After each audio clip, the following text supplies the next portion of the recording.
ఒకరోజు ఉదయం ఒక చిన్న బాలుడు సముద్ర తీరంలో నడుస్తూ ఉన్నాడు. వేలాది నక్షత్ర చేపలు అలలతో తీరానికి కొట్టుకుని వచ్చి ఇసుక మీద అల్లాడుతున్నాయి. బాలుడు ఒక చేపను తీసుకుని మళ్లీ సముద్రంలో వదిలాడు. దగ్గరలో ఒక వృద్ధుడు చూసి నవ్వుతూ చెప్పాడు, అన్ని నక్షత్ర చేపలను నువ్వు కాపాడలేవు. ఎందుకు ప్రయత్నం చేస్తున్నావు?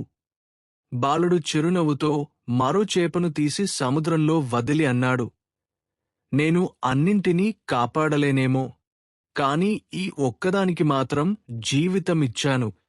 వృద్ధుడు ఆలోచించి తానే కూడా ఒక చేపను తీసుకుని సముద్రంలో వదిలాడు. కాసేపటికి మరికొంతమంది కూడా చేరి చేపలను రక్షించడం మొదలుపెట్టారు.